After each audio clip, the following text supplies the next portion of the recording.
He does certainly. I think Christian Horner came out over the weekend and said this car just works so much better for Sergio's skill set as well. So it'll be interesting to see whether he can be up there regularly with the fight as well, because he was pretty much there and thereabouts in Bahrain. So if he can get that qualifying together more often, then Perez could maybe be in for a title fight. Who knows?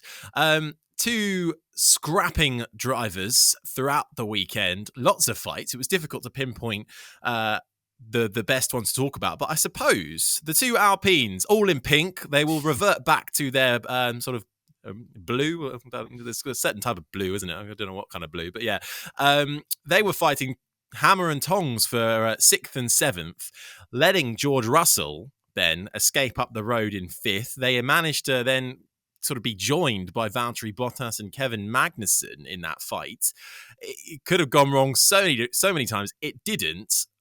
The question is, should Alpine have perhaps intervened a little bit sooner than they did to focus on, right, okay, we're fighting for 6th and 7th here. We can fight for 5th and 6th if you stop fighting. Of course, ultimately Alonso did retire, but either way, do you think they should have intervened earlier? I think, yes, it felt a bit weird to me that they were fighting that hard that early in the race. I mean, in a way, it would have been better in the last few stages of the race than you say, okay, guys, get on with it, But at that stage in the race, it was costing them valuable time. You never quite know how these things are going to work out. It did feel a bit strange to me to see them going wheel to wheel that hard. They worked pretty well together last year, didn't they? With Alonso helping Ocon with that Hungarian win, and then Ocon also sort of backing that up later on with the podium that Alonso got. I felt that yesterday was might be a bit of a shift in that relationship between them, because they've both got a pretty good car now. They're behind the definitely top 2 teams, top 3 teams, really. Mercedes, once they sort of get back up there, which we think they will, they are the next best team at the moment by the looks of it. So there is going to be a big rivalry between them, but I do feel it was a bit unnecessary at that stage. But wasn't it great to watch at the same time? Because how refreshing is it to see teams not go straight to team orders? Yes, as it turned out, it didn't really matter in the end, but it would have been easy for them to switch those positions around. But actually, when Fernando got ahead, it wasn't as though Esteban was slow and dropping off. He was keeping the pace. And I think that's partly down to the new regulations as well, just really highlighting how well you can now follow. Because previous years, he may have dropped back out of the DRS and that fight would have been over. But it was able to continue, perhaps, as a result of the new regulations. But I thought it was really entertaining to watch. Maybe not the best situation for Alpine.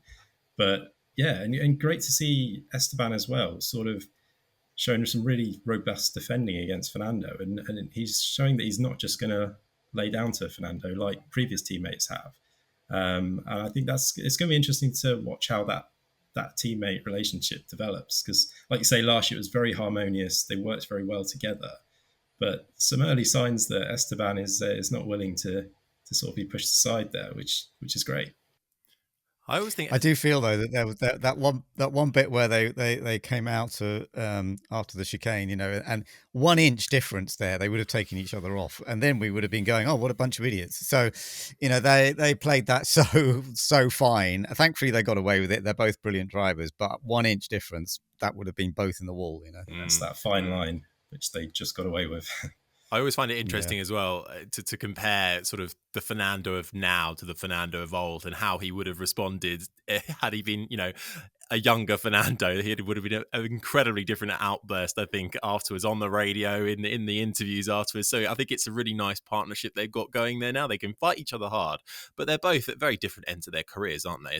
Esteban Ocon very much, with a fair few years left in him. Fernando, well, very much could be a make or break season, depending on how Alpine do.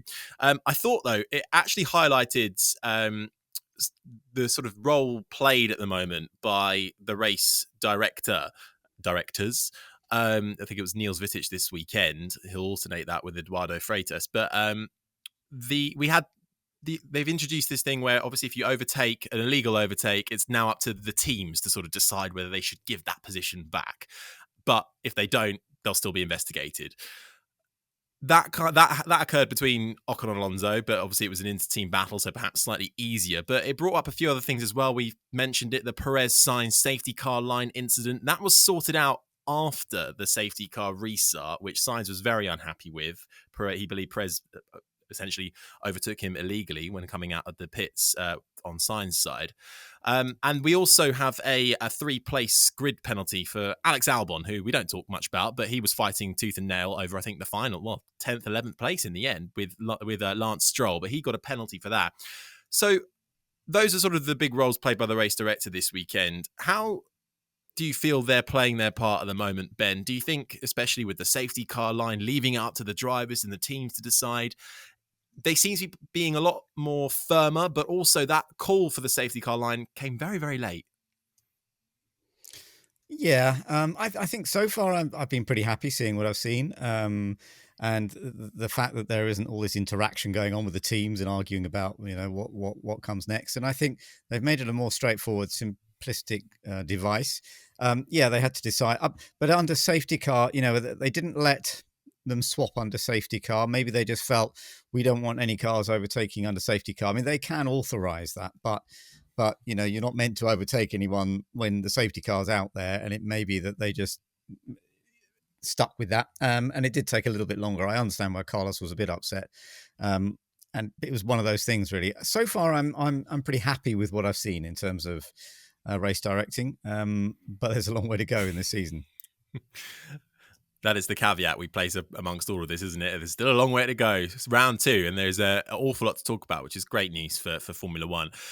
Now, Lewis, we spoke about this right at the top. Reliability creeping in all of a sudden. It looked like we got away with it in Bahrain a little bit. Only Pierre Gasly ended up being all the sort of throughout the 4 Red Bull powered cars going out, but not till very late in the race. So it felt like we kind of got away with it. We may be expecting a lot more. But this time around, reliability affecting a huge chunk of the grid. Yuki Tsunoda not being able to even start the race. And then we have 3 cars out on pretty much the same lap with Bottas, Ricciardo and Alonso all losing power. Do you think this is something we've really got to keep an eye on now? Is it going to be a case when we go to Australia next? It's a tough one because it looks fairly power related at the moment and not so much down to how these new cars are built and shaped. Yeah, we'll have to see how it pans out over the next few races, I think. Probably too early to say for definite, but in the case of AlphaTauri, they definitely have some concerns with their power unit. We saw there was a drive shaft issue, I think, for Pierre Gasly on Friday in practice, and then Yuki had a water system issue in qualifying, which prevented him from taking part at all, and then obviously didn't even make the start of the race, which was a huge disappointment for AlphaTauri and a bit of a concern, particularly when Gasly had his failure in Bahrain too, and changed his power unit coming into the weekend. So there's definitely some issues there that AlphaTauri need to work out.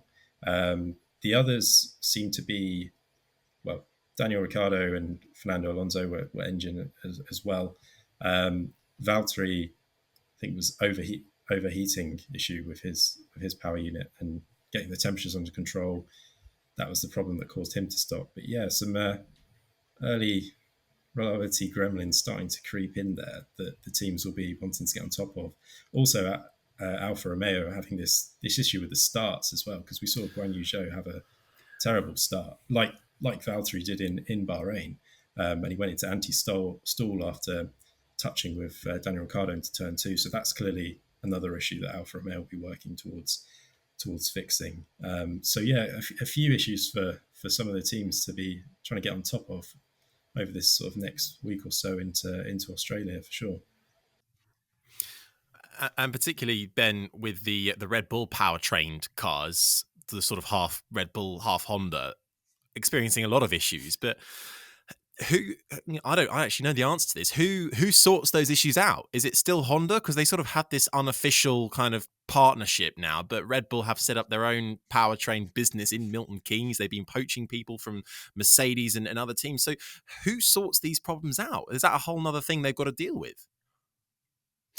So the Honda engines are built in Japan and then brought over to Milton Keynes and fitted into the cars. But they have a very good department now, I think, that will be doing the modifying and doing the adapting.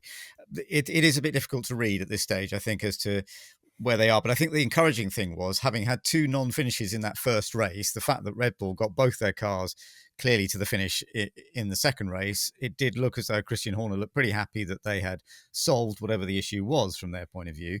Clearly not everything sorted, because AlphaTauri were having various problems and there's still stuff going on. But I think it does feel to me as though that they are getting on top of stuff, and they should be okay.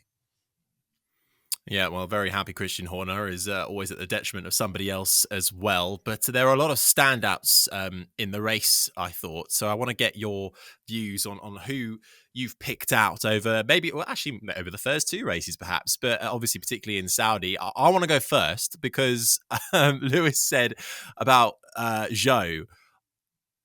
There were so many in that race that I thought, Ocon, Norris, Gasly, K-Mag, all superb drives for their teams. But Zhou Guanyu finished 11th in the end, got into Q2 again. And obviously he's not quite there with the pace of Valtteri Bottas yet. But in only his second race in Saudi Arabia, and with those clutch issues sending him literally right to the back of the grid, I was watching him climb up the timing screen.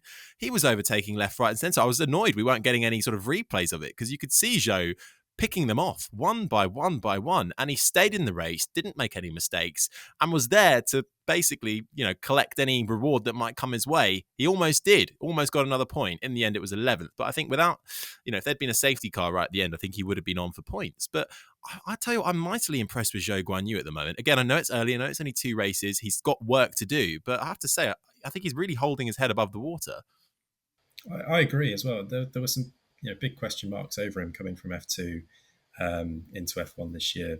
A lot of talk about the pay driver element of it, but I think he's really impressed me in the first 2 races so far. And like you say, he came back from the issues he had in Jeddah and finished just outside of the points in the end. I mean, clearly the Alfa Romeo has pace in the car, so that is certainly helping. But he's done very well so far. I think he's lacking that bit of raw 1-lap pace compared to Valtteri, clearly, but so far really encouraging start from him. I also thought George Russell put in a really strong display this weekend. It was a really mature drive from him and a big result. First time outperforming Lewis Hamilton on pure pace.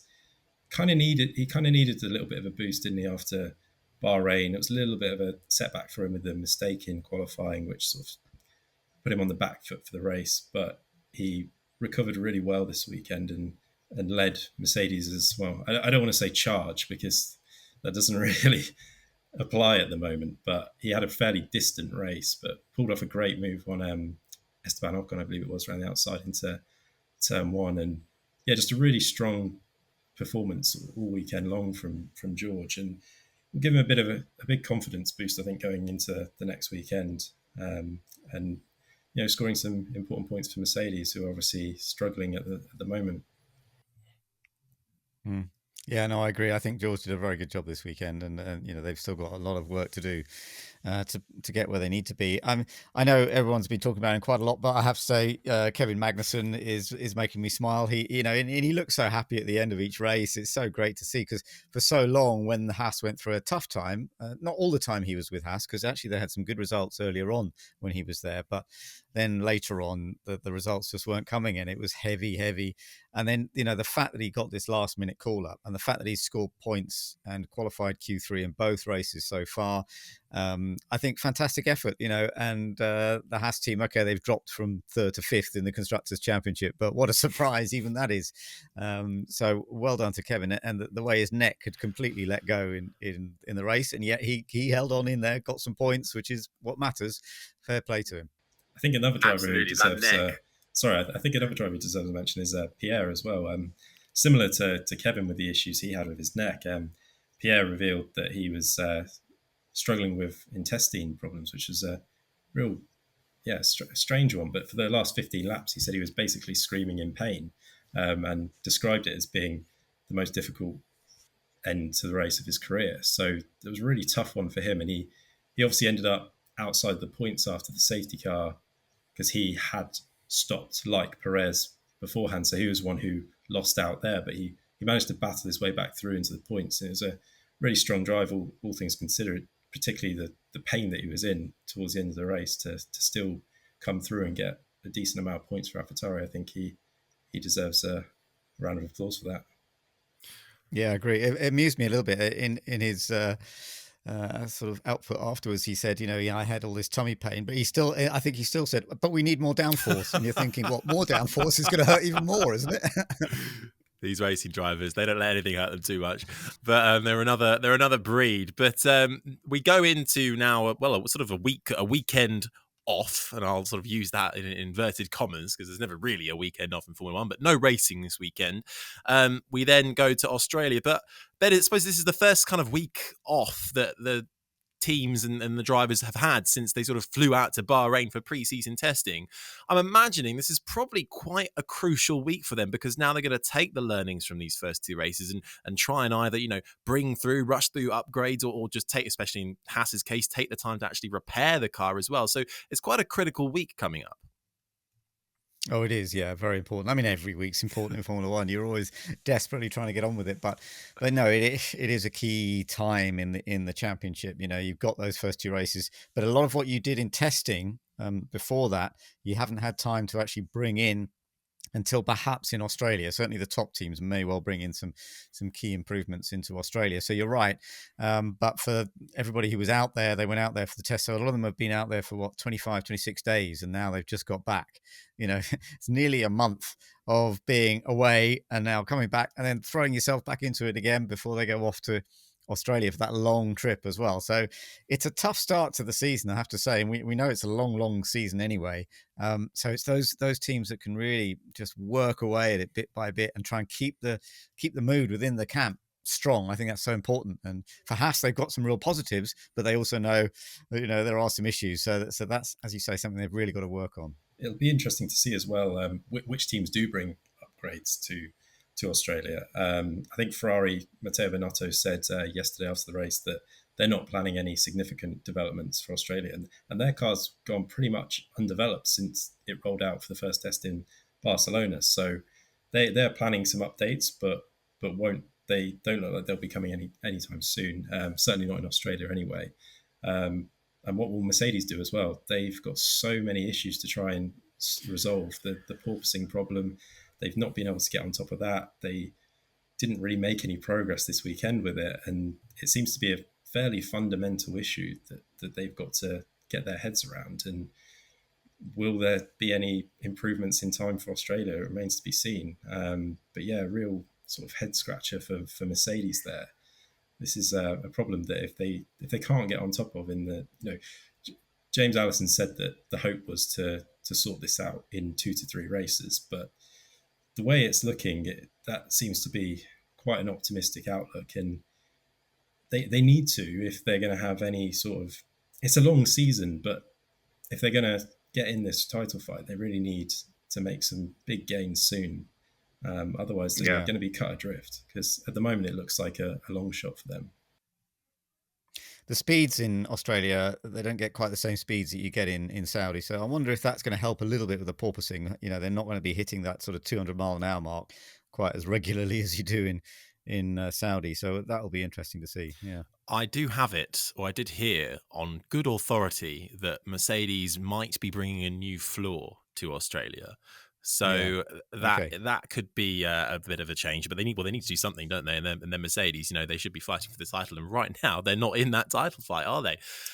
Well, not too long to go. A weekend off, a weekend to breathe and take stock of everything, and then Formula One will be back, and so will we as well to preview Australia. But thank you, gents. We'll leave it there, I think, for today. Make sure you stay tuned in across crash.net for all the latest news and analysis across the week, and then we'll be back with you, as I say, next week to preview all things Australia. Get your questions in, leave them in the comments section, or tweet, Instagram, Facebook us. Just search Crash F1. Please do leave us a review wherever you get your podcasts, and we shall see you right back here next week. But from myself, Harry Benjamin, from Lewis Larkham, and from Ben Edwards, bye-bye.